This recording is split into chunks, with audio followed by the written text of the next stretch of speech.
Vegetarian लोग nonveg खाने वालों से इतनी नफरत क्यों करते हैं? क्या सिर्फ आपके खाने पीने से आप एक अच्छे या बुरे इंसान बन जाते हो? ये जानने के लिए इस वीडियो को एंड तक जरूर देखना।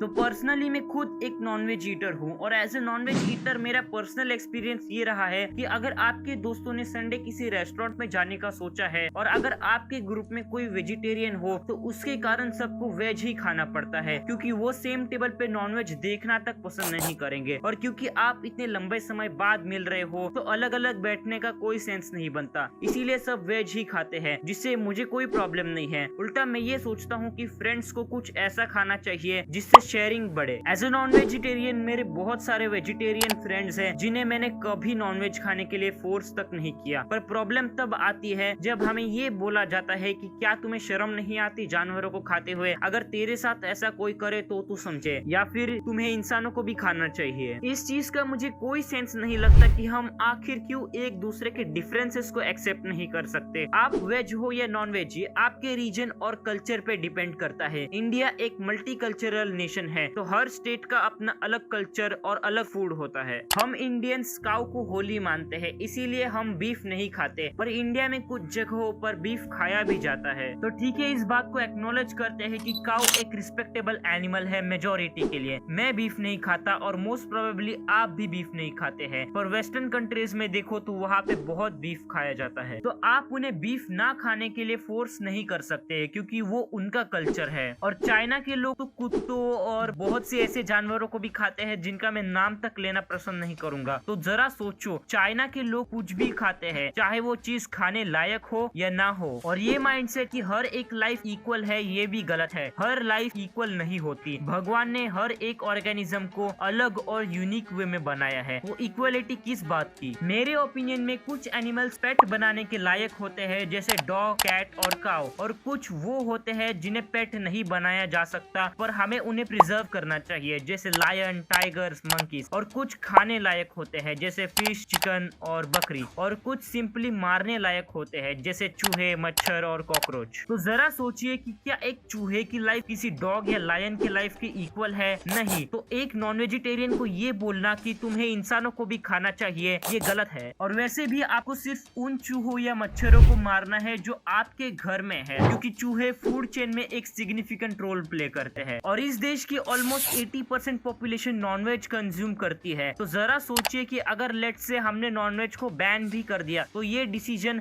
हमारी इकोनॉमी को बुरी तरह से अफेक्ट करेगा। आपको क्या लगता है गवर्नमेंट ने सिगरेट, तंबाकू और शराब को बैन क्यों नहीं किया? देखो, ना तो मैं ये सब कंज्यूम करता हूँ और ना ही मैं ये प्रमोट या सेल करता हूँ, पर ये बात फैक्ट है कि गवर्नमेंट इन सब चीजों को बैन नहीं करने वाली। इसीलिए नहीं कि ये अच्छा या बुरा है, पर ये इकोनॉमी को अफेक्ट करता है। ये सब नशेड़ी सामग्री गवर्नमेंट के लिए एक मेजर रेवेन्यू सोर्स है। अब जरा ग्रीनलैंड का एग्जांपल लेते हैं। आपको क्या लगता है वहाँ की क्लाइमेट में एग्रीकल्चर, वो भी मास लेवल पे, पॉसिबल है? और अगर समझो वो वेजिटेबल्स और फ्रूट्स बाहर से ही मंगाते रहेंगे तो क्या उनका खर्चा नहीं बढ़ेगा? इसीलिए वहाँ के लोग ज्यादातर फिश खाते हैं और उनके नेशनल डिश में तो सील का मीट भी यूज होता है। और यही सेम चीज जापान के लिए भी ट्रू है, इसीलिए वहाँ के लोग ज्यादातर सी फूड खाते हैं। अगर आप या मैं इन जगहों पर पैदा हुए होते तो हम भी यही खा रहे होते। पर हाँ, एक चीज से मैं जरूर एग्री करूंगा कि हमें नॉनवेज कंजम्पशन एक प्रॉपर वे में करना चाहिए। तो mostly Hindus Tuesday, Thursday, Saturday को नॉनवेज नहीं खाते। खैर, मैं तो मंडे को भी नहीं खाता। और फेस्टिवल्स जैसे नवरात्रि के टाइम पे मीट नहीं खाया जाता। और श्रावण के महीने के बारे में तो आपको पता ही होगा, जिसे हिंदी में सावन बोलते हैं। वेल, एक्चुअली इसका साइंटिफिक रीजन ये है कि सावन के महीने में आप एनिमल्स को ग्रो होने देते हो नेचुरली, जिससे नेचर का रीसेट बटन दब जाता है और फिर जब ये बड़े हो जाते हैं तब इन्हें खाया जाता है।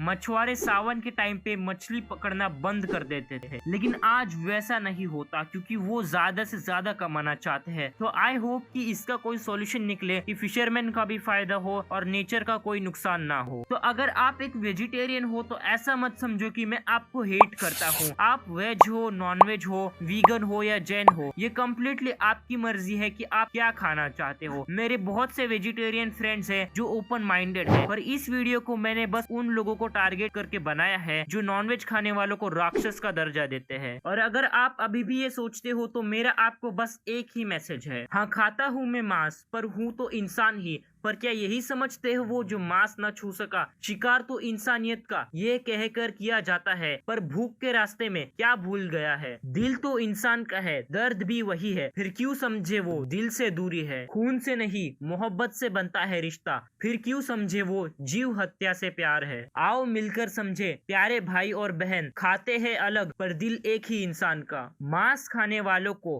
राक्षस ना कहो, सच्चाई को समझो और प्यार से सहारा दो। तो शायद ये कविता सोसाइटी में इस अननेसेसरी हेट्रेड को कम करे। और अगर आप हेट की बात करो तो इस सोसाइटी में ऐसे भी लोग हैं जो सिर्फ और सिर्फ नफरत फैलाते रहते हैं। अगर उनके बारे में जानना चाहते हो तो इस वीडियो पे क्लिक करो। आई होप कि आपको ये वीडियो अच्छी लगी है।